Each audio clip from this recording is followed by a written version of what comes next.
I remember the exact time, 3:03 p.m. That was when I threw the last shovel of dirt over the coffin and rested my hands on the shovel, panting. The sun was beating down in a strange way that day, as if the heat was coming from beneath the earth and not from the sky. I've worked with death for over 20 years. I've buried people crying, people laughing, and even people who no one came to get. But nothing, absolutely nothing, prepared me for what happened that late afternoon. At 6 p.m., I remember because I was closing the side gate to the cemetery. One of the newcomers came running. He was white, shaking. He could barely speak. He grabbed my arm and pointed to the back of the lot. And that's when I saw it. At the top of the wall, with his back to us, there was someone sitting, dark shirt, shoulders hunched. And what froze me wasn't the fact that there was someone there. It was the way his chest rose and fell, like someone breathing. I swear on everything that is holy. It was the same man I buried 3 hours earlier. Same face, same hair, same wrinkled suit. But before you say I was tired or that I just imagined it, let me tell you what happened that day. Because believe me, that was just the beginning. And what came next still keeps me up at night. Working in a cemetery is not for everyone, and I'm not just talking about the physical part, the graves, the weight of the shovels, or the cold nights with rain beating on the tombstones. I'm talking about the invisible weight you carry when you spend too much time next to the dead, because over time you start to realize that their silence speaks. Sometimes it whispers, sometimes it screams, and the problem is that not everyone can bear to listen. My name doesn't matter now, but what you need to know is that I've been opening graves and closing stories for over 2 decades. I've seen families crying sincerely, and I've seen children faking pain just to guarantee their inheritance. I've seen husbands swear eternal love over the coffin of a woman they've betrayed their entire lives. I've seen things that no psychologist could explain, and I swear, up until now, I've never been afraid of the dead. Fear for me has always come from the living, from the cold stares of those who feel nothing, even when faced with loss, from the way certain people show up at the cemetery just to make sure the dead stay dead. But that day, November 3rd, something inside me woke up differently. I don't know if it was the smell of coffee, the strange way the sky looked, or the absolute silence of the countryside early in the morning. But it was as if something invisible had been staring at me since the moment I arrived. The cemetery where I work is not big, but it has its stories. It is far from the city center, surrounded by tall grass on one side and worn-out walls on the other. There, time seems to stand still. The clock at the main gate is always broken. The birds avoid the back part. And there is an old grave in the left corner that no one visits. There are always fresh flowers there, but no one ever sees who puts them there. I arrived around 7 in the morning as usual. I opened the gate, swept the entrance, and organized the equipment. The other employees arrived little by little, some looking sleepy, others pretending to be willing. The truth is that we learn to turn off our emotions, otherwise we can't handle it. But that day was full of things. Even before the first burial, I noticed that the candles on the cross were all unlit, even though they had been lit the night before. An owl had landed on the branch above the freshly dug grave and stood there, motionless. And there was a moment, while I was sharpening my hoe in the shed, when I felt as if someone had run past me. I turned around. Nothing, but the sound of dry leaves being stepped on was real. It stuck in my head. Around 9 o'clock, the radio we used to communicate started to interfere. Noises like whispers or distorted voices. One of the guys even joked that it was a sign from the afterlife. We laughed, of course. We always try to laugh about these things. It's what keeps us sane. But the truth is that it didn't seem like a joke. If you had asked me that morning if I believed in spirits, possession, or anything like that, I would have laughed in your face. But today, after what I experienced that day, I avoid even saying certain words out loud, because there are things that we attract just by mentioning them. And deep down, The gravedigger who survives the longest is not the strongest. It is the one who listens to the silence. And it was in this strange silence that something began to move. A detail that seemed small, but that moved me in a way that I still couldn't explain. And this detail appeared just when the family arrived for that burial. And if you've come this far, it's because something inside you also feels that certain stories cannot simply be ignored. This channel is not just about horror stories. It's about memories that insist on coming back. Buried truths that refuse to stay silent, and signs that only the most attentive can perceive. Here, each story is a journey to the darkest side of existence, where reality and the supernatural walk hand in hand. And if, like me, you believe that there is something more behind what meets the eye, then this channel is the place for you. Be part of this community of people who are not afraid to face the inexplicable. Subscribe now and activate the bell, because the next stories will move you in a way that you may never forget. And if this beginning already gave you goosebumps, leave a like so that more people can find this content and discover what is hidden behind the scenes of death, because sometimes it is precisely in the darkness that the truth begins to appear.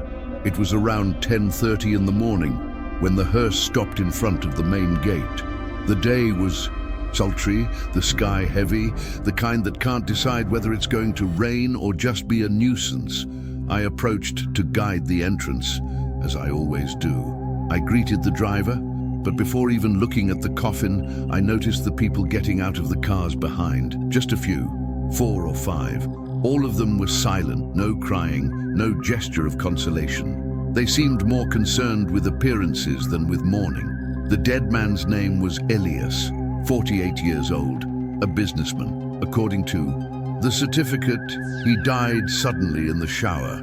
The person who brought the body was his nephew, a young man with a bored look, more bothered by the heat than sad.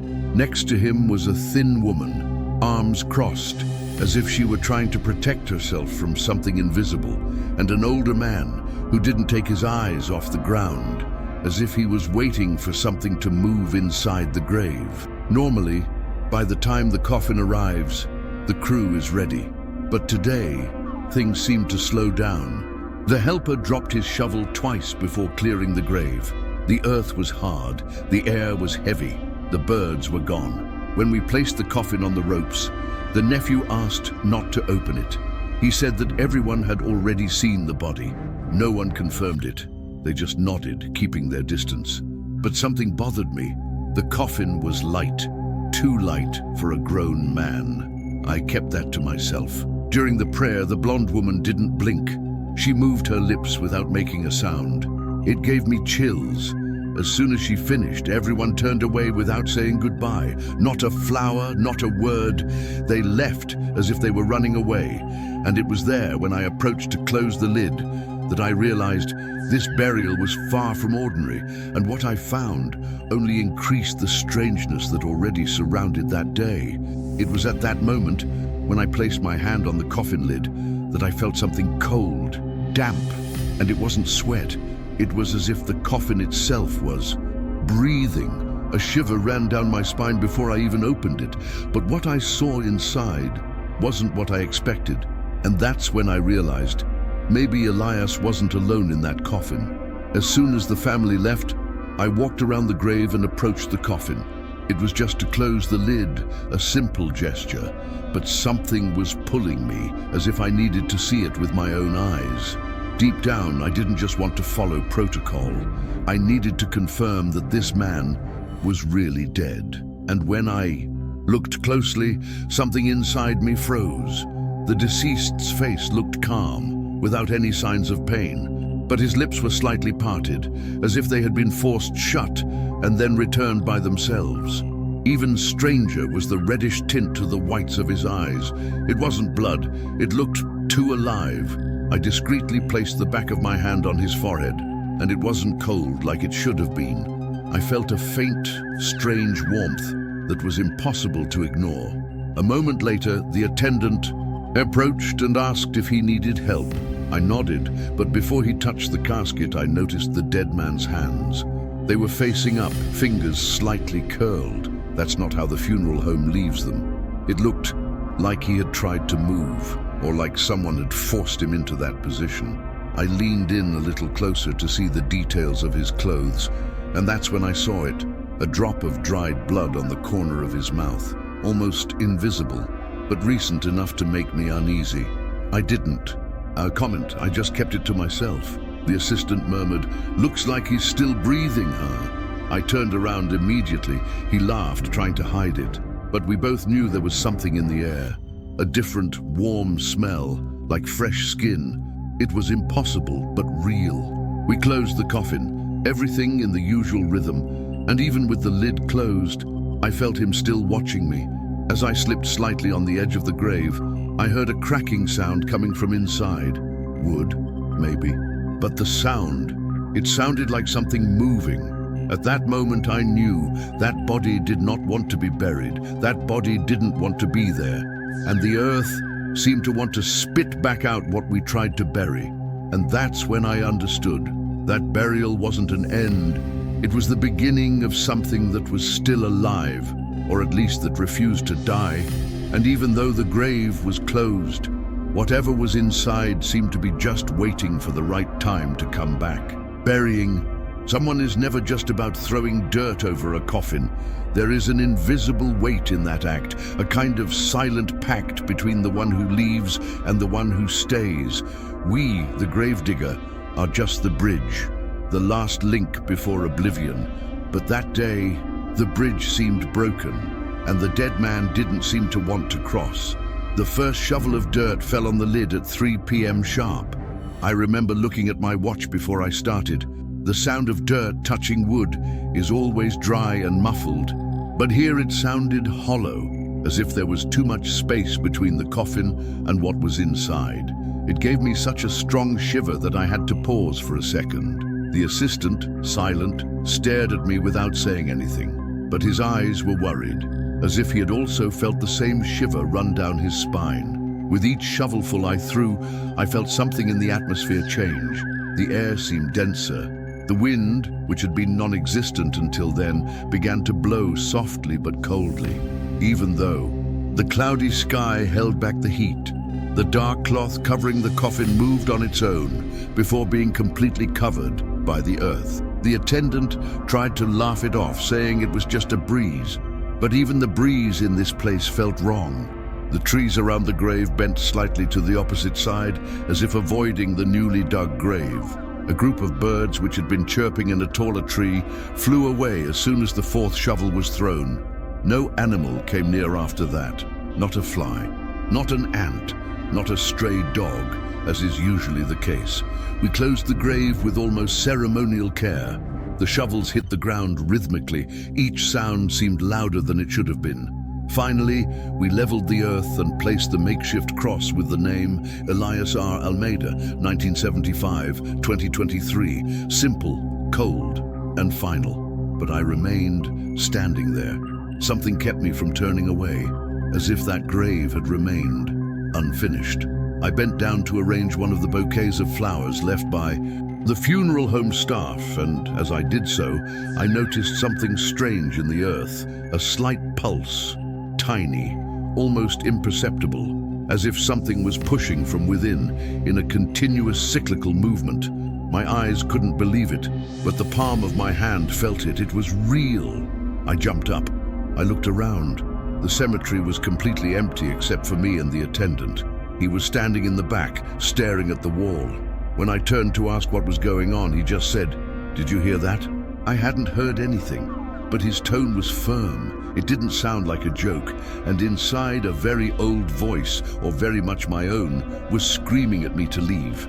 We gathered up our tools in silence. I closed the gate to the sector. I recorded the burial in the book with shaky handwriting, and before heading to the break room, I checked the clock once more. 3:38 p.m. In theory, everything had been done according to protocol. The body was buried with identification, documentation, and witnesses. But deep down, I knew That burial was wrong, not because of the technique, but because of the feeling, because of the presence, because of the resistance of the earth itself. It was as if it was saying, "This one is not mine." But it was only at the end of the day, when the clock struck 6 p.m., that everything I feared began to take shape before my eyes.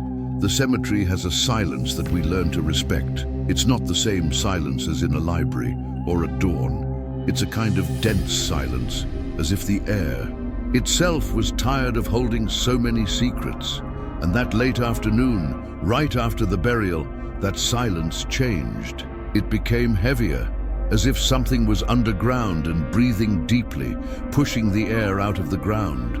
I went back to the shed where we store our equipment.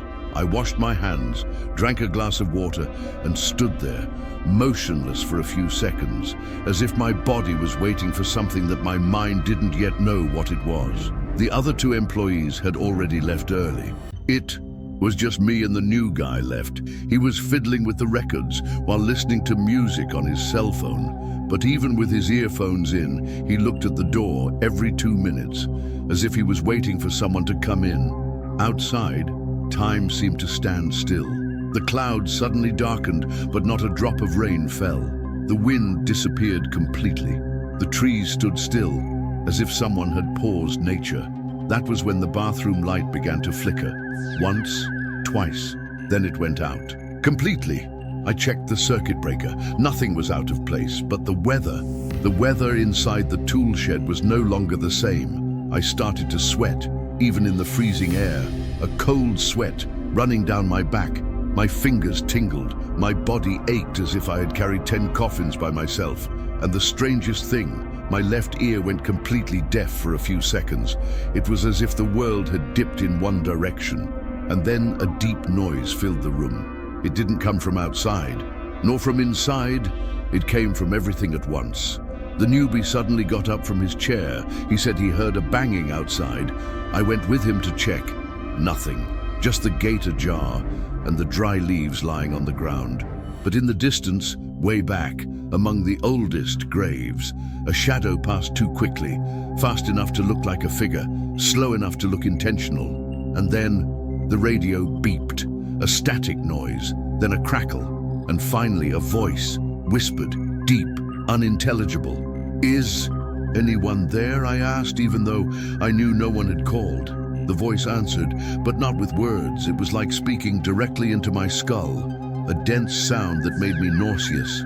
I felt my stomach churn. The newbie threw up right away without warning, a bitter, sudden gush, and I started crying without realizing it, not out of fear, but as if something inside me had been stirred, an old memory, buried with childhood, pulled out by force by something invisible.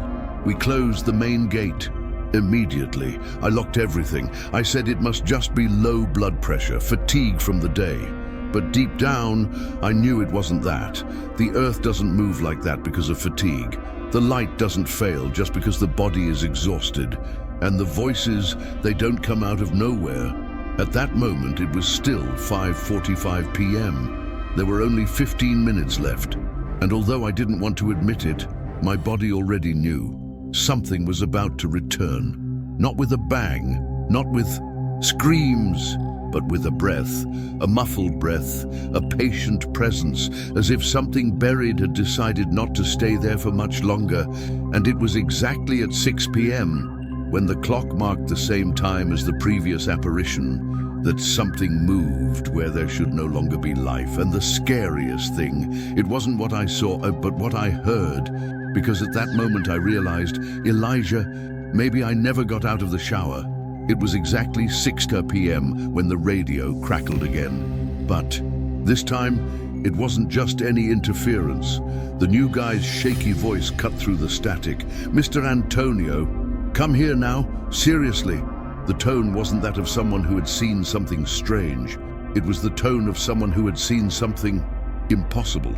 I dropped what I was doing, grabbed my flashlight, and went to where he was, in the hallway between the tombs in the old wing, right next to the back wall. He was standing there, his face pale, staring at a spot high up on the wall, as if he had been hypnotized. His arm was shaking, and the radio had fallen from his hand without him noticing. When I arrived, I asked him what had happened. He took a while to answer. He just pointed with his chin. I followed his gaze. At first I saw nothing, just the dirty wall with signs of age and dried vines. But then the world seemed to slow down for a second, and I saw it. A man, sitting, with his back turned, his shoulders hunched, his body leaning slightly forward as if he was taking a deep, slow breath. He was wearing a dark, formal shirt, like the ones worn at funerals. His hair was dark, straight, and fell over the back of his neck the same way as the late Elias. And that's when my stomach turned, because what paralyzed me wasn't the fact that there was someone there, but the subtle, continuous movement of his chest rising and falling. He was breathing. My mind tried to find logic. A homeless person, a curious person, someone jumping over the wall, but it didn't add up. No one jumped over a cemetery wall to stay still, breathing, and no one sat like that without realizing that there were two people watching from below. I shouted, "Hey!" No response. The body remained still, but breathing. And at that moment, the newbie pulled my arm hard and whispered, "Mr. Antonio, it's him. It's the guy from the coffin. I swear to God, I saw his face when he passed me." I walked away, still trying to understand. "What do you mean he passed you by?" He said, with tears in his eyes, that he heard footsteps coming from the direction of the new wing, but he thought it was me. When he turned to speak, he saw the man passing by, head down, walking slowly. He said he tried to call out to him, but the man kept going straight, all the way to the wall, and he climbed it without a ladder, without momentum, as if he was being pulled by something he couldn't see. I tried to argue. I said it was impossible, that no one climbs a wall like that Elias had been buried for 3 hours, that it was psychological, pressure, fear. But my own voice was shaking because my head was screaming for logic, and my body was saying that logic had run away. I ran to the wall. The figure was still there, but something changed. His head turned slowly, and I saw the profile. It was his face.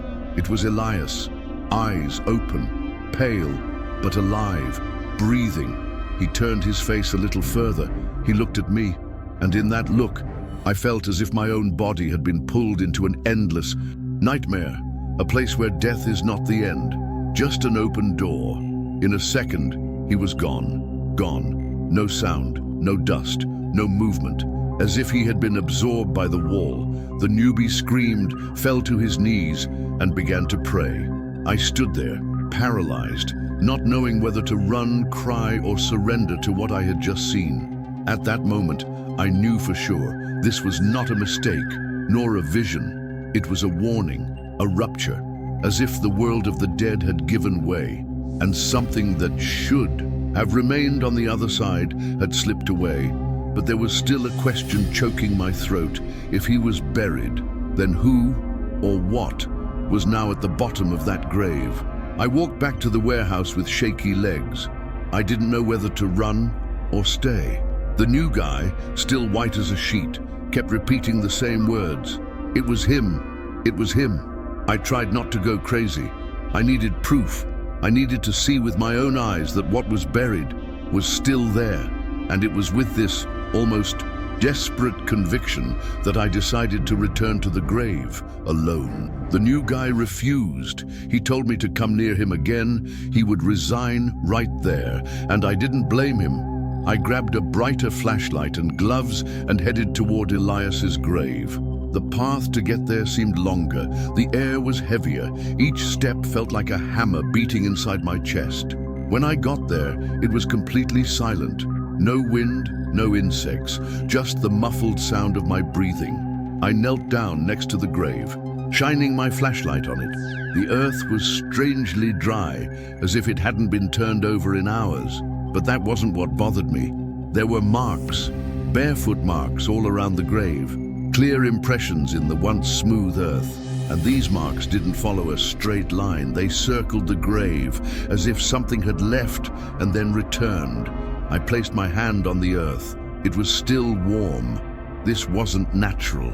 I took a step back, trying to control the nausea that was starting to rise in my throat when I noticed something else. The name on the wooden cross was scratched out. The last name, Almeida, had been partially scraped away with something sharp. Only the letters Eli remained visible. I looked around, feeling like I was being watched. No movement was apparent, but my flashlight began to fail.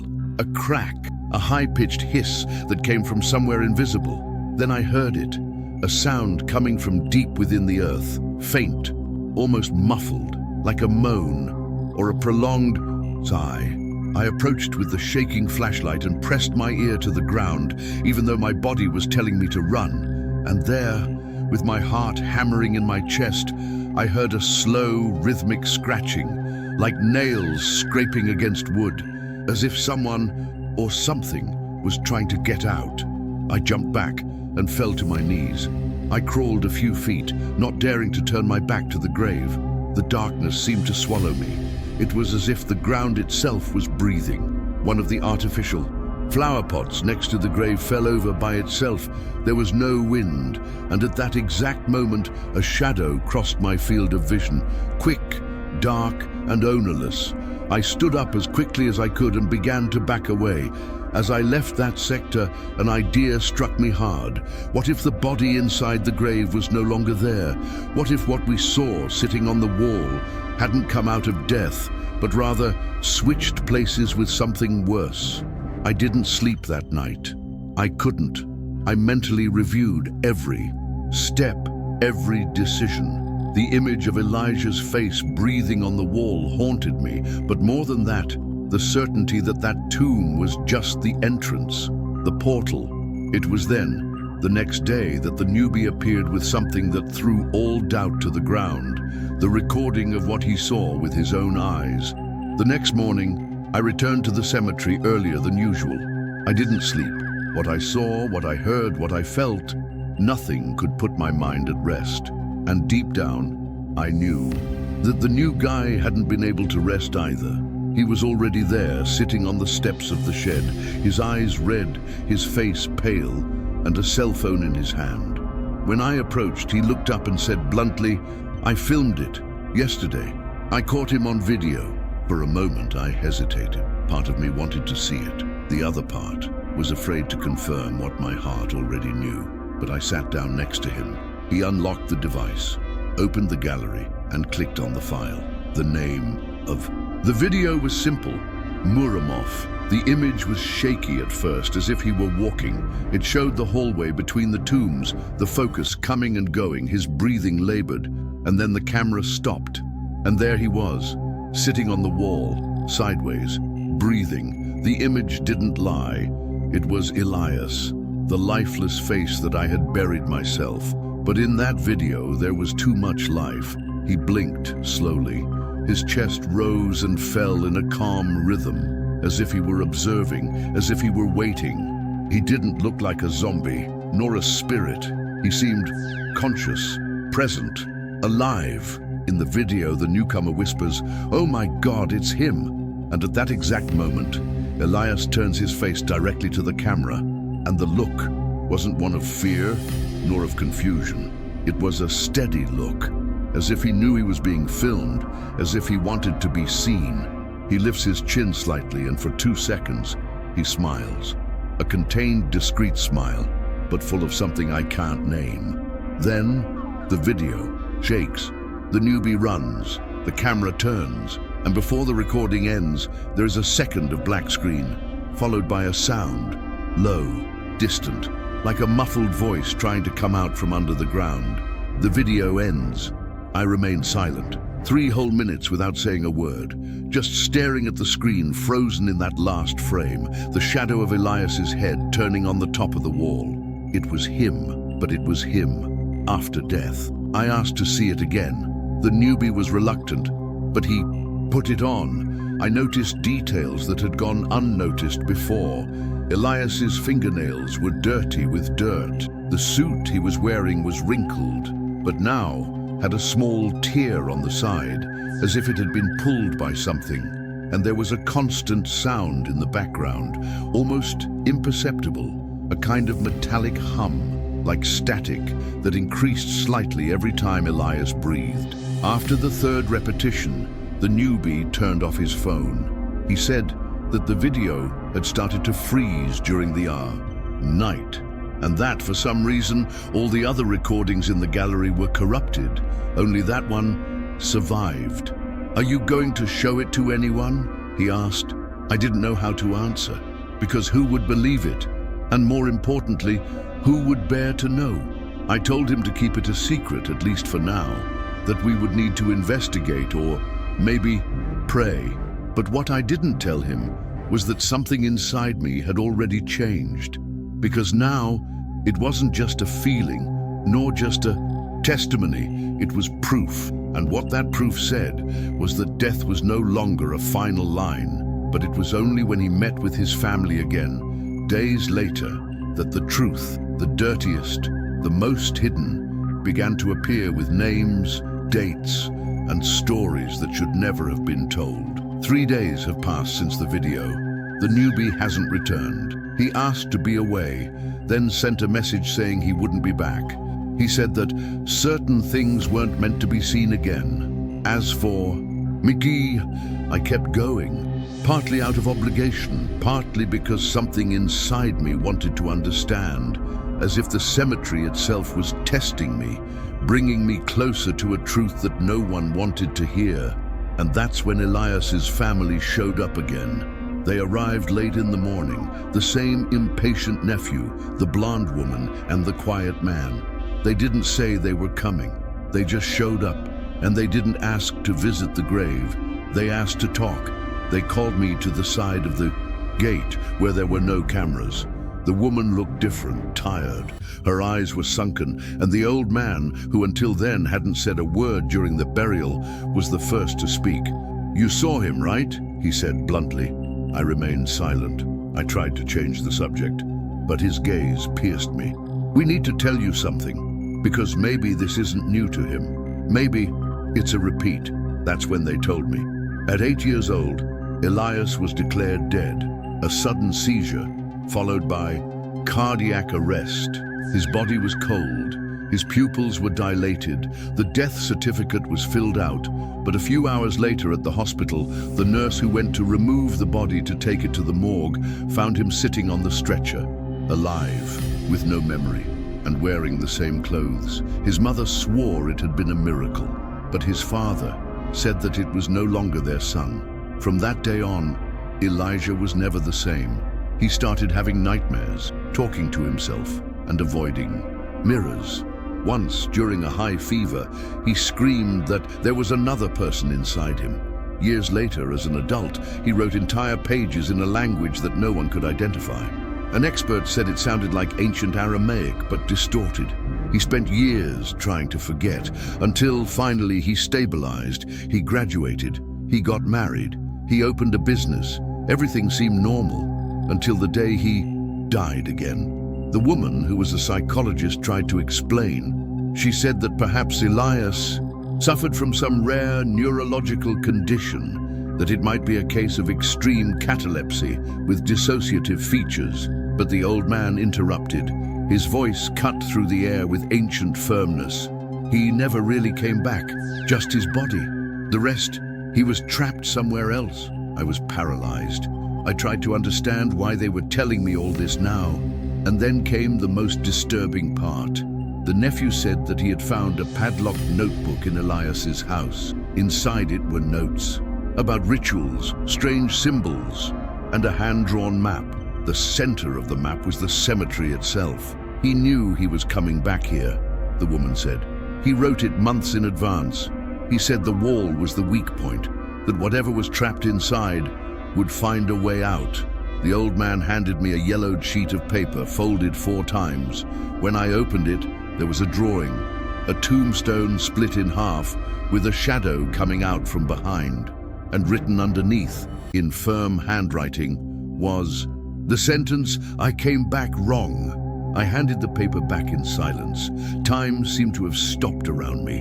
And at that moment, I understood that the story had not started at that funeral. It was repeating itself, cyclically, as if something was trying to cross over, using Elijah as a passage. But the most disturbing part was yet to come, because even with everything we already knew, nothing prepared us for what happened after midnight in the sealed tomb that was never supposed to be opened. Again, the following week, the cemetery seemed emptier than ever, and it wasn't just because of the physical absences. It was as if even time avoided passing by. The wind, which had previously blown through the trees, now seemed to go around the graves, avoiding the area where Elijah had been buried. And even with everything we had been through, no one spoke about it anymore. Silence reigned, not out of respect, but out of fear. The video disappeared. The newbie's phone crashed and had to be reformatted. All the saved copies were mysteriously corrupted. What was once evidence became just a memory. The newbie, in turn, never showed up again. The last message he sent me was short: "I don't want to be next." It was in this climate that the administration made a decision. They ordered the tomb to be sealed. They placed reinforced cement over the grave lid and sealed it with marble slabs, without the family's authorization. It was done silently in the early hours of the morning. They say it was to prevent vandalism, but I know it wasn't vandalism that they feared. Since then, one thing has been repeated every day, always at 6 p.m. First, the sudden drop in temperature, even on the hottest days. Then a slight hissing in the radios, only in the radios near Sector 4. And then, the most disturbing, the sound of something scraping underground, always from the same spot, always at the same rhythm, as if someone were trying to get out, but knew it was not time yet. Some employees were transferred, others simply disappeared. One was found months later, walking naked down a country road, with no memory and muttering the same phrase, "I saw him, but he wasn't him." The directors pretend they don't know, and no one, absolutely no one, enters that sector after 5 in the afternoon. It's as if the place has been swallowed up by a presence that no longer accepts being ignored. That waits, observes, and feeds on doubt. As for me, I'm still here, not because I want to, but because something holds me back, a weight on my chest that grows every evening, and mainly that feeling that he's still watching me, not with anger, but with a monstrous calm, as if he knew me inside out, as if I were waiting for my turn to cross. I've tried to leave 3 times, but each time something pulled me back. An accident, a nightmare, a voice on the radio saying my name. Deep down, I understand. Elias didn't come back by chance. He was brought, called, and now something bigger remains here. And that's why I need to tell you this story, because tomorrow at 6 p.m., all of this could happen again, and maybe it could happen to you. If you've come this far, you might be wondering what you would do in my shoes. Or maybe you're trying to find a logical explanation for everything you've heard, and I don't judge you. I tried too. I tried to rationalize it, pretend it was a mental breakdown, an absurd coincidence, a misperception. But the truth is, there are things that simply happen outside of logic, outside of life, outside of death. The story of Elijah stays with me to this day. The tomb remains sealed, but what was buried there has never been quiet. The nights in the cemetery have taken on a different kind of silence, a silence that watches, a silence that breathes. And I have to ask you, do you believe that someone can be buried and still be around? Have you ever heard of people who came back, but came back different? Have you ever felt like someone was watching you when no one was around? If so, comment below, because stories like this shouldn't be kept to ourselves. They should be shared, so that we at least don't go crazy alone. And if this kind of story gives you goosebumps, not because of the screams, but because of the silence, subscribe to the channel now. Here, each video is a step deeper into the darkness, an open door to stories that no one has the courage to tell. And if you think you've seen it all, wait for the next story, because the most disturbing is yet to come. Turn on the bell too, because when these stories arrive, you'll want to be the first to hear them, before they knock on your door. But be careful what you write. Sometimes when we say someone's name, they listen. And sometimes when we share a story, it moves, it gains strength, it crosses over to the other side. And if by chance, after finishing watching this video, you hear a faint sound coming from outside your house, don't rush to open the window. It could just be the wind, or it could be something else. Because today, at exactly 6 p.m., someone sat on the cemetery wall, and for the first time, he wasn't alone. Have you seen anyone like this lately? A familiar face, but no sparkle in the eyes? Then watch out. Maybe he's already crawled out of the right grave, and he's looking for the next one.